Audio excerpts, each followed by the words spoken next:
Good morning. तो guys कैसे हैं आप सभी? उम्मीद करूँगा कि तो बहुत अच्छे होंगे। तो आज दिन की शुरुआत करते हैं धौलाघाट से। तो आज धौलाघाट से हम जा रहे हैं मचखाली की तरफ।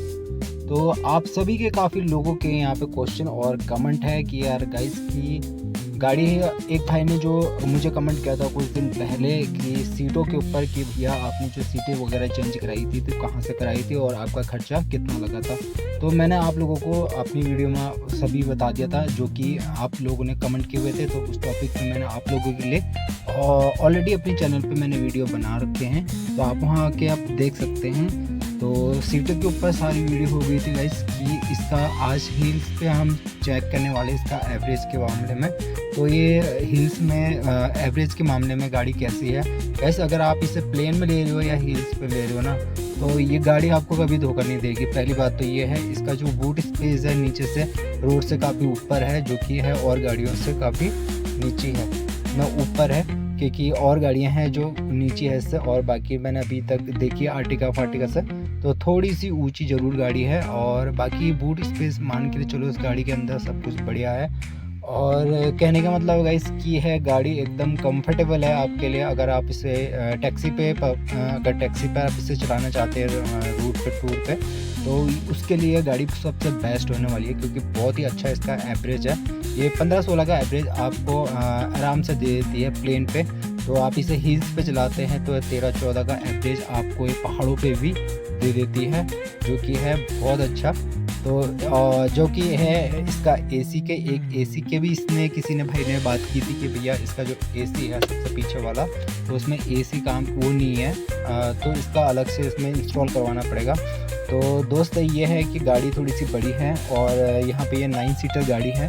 तो इसमें क्या होता है गाइस, जो इसका जो एसी है सबसे ज़बरदस्त एसी है, जो कि इसकी जो कूलिंग है ना गाइस तो पीछे तक जाती है, तो कोई दिक्कत होने वाली नहीं है। अगर आप एक बार इसे यूज़ करोगे ना, आप पीछे बैठोगे तो 15 मिनट तक आप ना 10-15 मिनट अगर आप एसी चला लेते ना गाइस, तो आप पीछे बैठे रहते, जो बंदा पीछे बैठा रहेगा ना वो खुद ही आपसे कह देगा भैया थोड़ा सा एसी कम कर दो या तो एसी बंद कर दो।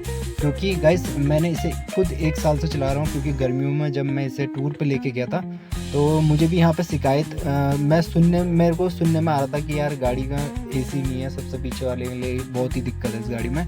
जब मैंने इसको टूर पे लेके गया, इस टूर पे मैंने गाड़ी को चलाया तो एसी पे भी गया, नॉन एसी पे भी गया, तो बहुत अच्छा रिस्पॉन्स रहा है। क्योंकि मैं खुद इस गाड़ी को फोल्ड करता हूँ, फोल्ड करके मैं पीछे सोता था जब मैं गर्मियों में बाहर जाता था। तो इसमें क्या होता था गाइस, जब ऑन करता था मैं एसी, पीछे तक बिल्कुल ठंडक पहुंचती थी इसमें, तो दिक्कत कुछ नहीं है गाड़ी। और इसका जो एसी है ना गाइस बहुत ही ज़बरदस्त एसी है, क्योंकि 4 इंजन सिलेंडर इस गाड़ी में लगा हुआ है, जो कि है थार में भी 4 इंजन सिलेंडर आता है, तो ये बहुत अच्छी बात है। तो ये है हमारे परफॉर्मेंस के मामले में आप मान के चलो कि गाड़ी बहुत ही बेस्ट है। क्योंकि अभी हम इसे चला रहे हैं हिल्स पे, तो आप देख सकते हैं वेदर देख सकते हैं यहाँ का, तो बहुत ही प्यारा हो रहा है। क्योंकि पहाड़ों पे ज़्यादातर कोहरा आपको देखने को मिलेगा, तो आप कभी भी पहाड़ों पे आते हैं तो देख कर आए। और क्योंकि बहुत छोटे छोटे रास्ते होते हैं, तो आप लोगों को काफ़ी लोगों को घूमने का प्लान भी होगा उत्तराखंड, ज़्यादातर जो लोग आते हैं तो दिक्कत कुछ नहीं है। ज़्यादातर आप नैनीताल जाते हो तो नैनीताल में आपको बहुत दिक्कत हो सकती है, क्योंकि नैनीताल में बहुत भीड़ है और जो कि बाहर से जो भी गाड़ियाँ आती है तो उनको थोड़ा डाइवर्ट किया जा रहा है वहाँ पे। तो नैनीताल घूमने के लिए थोड़ा सा आजकल ऐसी है।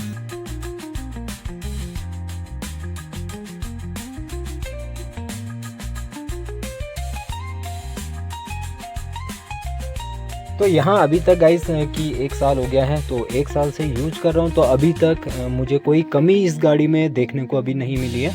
बस यही है मैंने जो कमी आपको बताई थी इस गाड़ी में। अगर आप सीटें अगर चेंज कराते हो, जैसे कि पहले इसमें आमने सामने वाली जो सीटें थी, तो हमने ये फ्रंट वाली सीटें बनाई जिसमें हमारा पूरा खर्चा जो जितना भी आया था, तो मैंने आपको वीडियो बना के दी थी। तो अभी क्या है गाइस कि अभी मैं पीछे सबसे पीछे वाली जो सीट पे वो अगर 4 बंदे अगर मैं बैठा देता हूँ और 3 बंदे बीच वाली में बैठाता हूँ, ये तो 1 बंदा 9 बंदे इसमें अगर मैं बैठाता हूँ 8-9 बंदे, तो गाड़ी हमारी जो पीछे की है, क्योंकि हम इसे हिल्स पे चलाते हैं। हिल्स पे क्या होता है कि गाइस गड्ढे मड्ढे होते हैं, तो वहाँ पे क्या होता है गाड़ी दबती है, तो दबने के कारण ऐसा लगता है कि नीचे हमारी गाड़ी दब गई है, लग गई है करके। तो थोड़े बहुत इसमें जो बुश आते हैं वो हमने डलवाने हैं अलग से, जो रोजर के होते हैं, तो जिससे हमें थोड़ा सा पीछे से गाड़ी हमारी उठ जाएगी, जिसके कारण हमारी जो जो भी गड्ढे वड्ढे होंगे, ब्रेकर होंगे, उसमें गाड़ी हमारी थोड़ी सी बच जाएगी। तो बाकी स्पेस के मामले में सब कुछ गाड़ी हमारी बढ़िया है। तो आप लोग कमेंट भी कर रहे थे क्या 400-500 किलोमीटर हमने गाड़ी चलानी होती है, क्या हमें ये गाड़ी लेनी चाहिए या नहीं लेनी चाहिए। तो गाइस, अगर आपकी बड़ी फैमिली है तो आप इसे ले सकते हैं, और ये प्लेन के लिए भी बहुत बेस्ट गाड़ी है। और आप जैसे हिल्स पे चलाते हो, तो हम खुद इसे हिल्स पे चला रहे हैं, तो हिल्स पे भी बहुत अच्छा परफॉर्मेंस अभी तक ये गाड़ी दे रही है, जहाँ तक मैंने इसे यूज कर रहा हूँ। तो DPF का जो इसमें इशूज़ है, जो आपका एक भाई ने भी मुझे कमेंट किया था कि DPF के बारे में, कि हमें 400-500 किलोमीटर के चलने पर इसमें DPF का इशूज़ देखने को मिलता है। तो हर गाड़ी में आजकल गाइस, जितनी भी डीजल की जितनी भी गाड़ियाँ आ रही हैं, तो उसमें DPF का सब में आजकल DPF का है वो आ रहा है, क्योंकि DPF का है BX6 में ये गाड़ियाँ आ जाती है, जिसमें DPF का इशूज़ होता है। तो DPF एक तरीके से बहुत अच्छा है, क्योंकि DPF का मतलब एक तो गाड़ी आपकी पॉल्यूशन नहीं करती है, तो आप इसे रॉन्ग कहीं भी चला सकते हैं। जैसे कि आप इसको दिल्ली में, जैसे हमारी गाड़ियाँ, अगर हमारी गाड़ी अगर डीजल होती है, अगर DPF नहीं होता इसमें, तो यूरिया वाला सीन नहीं होता, तो हमारी गाड़ी हमें अलाउ नहीं होता दिल्ली में चलने का, क्योंकि दिल्ली में पॉल्यूशन वगैरह जो गाड़ी की होती है, तो वो गाड़ियाँ बंद हैं। जिसका जो गाड़ियाँ BS6 गाड़ियाँ नहीं है, तो वो गाड़ियाँ दिल्ली में अलाउ नहीं है। तो हमारी डीजल की गाड़ी है, तो इसमें DPF का बहुत सही है कि यार पॉल्यूशन नहीं करती गाड़ी, और ये पास है, हर जगह जा सकती है, तो कोई दिक्कत नहीं है। तो एक तो ये है, और इसे आप रॉन्ग रूट पे चलाते हैं तो एवरेज बहुत अच्छा है इस गाड़ी का। और बात करें इसके AC की, तो AC इसका बहुत ही ज़बरदस्त है। तो बहुत से भाई कहते हैं कि यार इसका AC फिर आगे के लिए ही सही है, बीच वालों के लिए, जो पीछे बैठते हैं उनके लिए AC काम नहीं करता। तो भाई एक बार इसको यूज़ ज़रूर करना।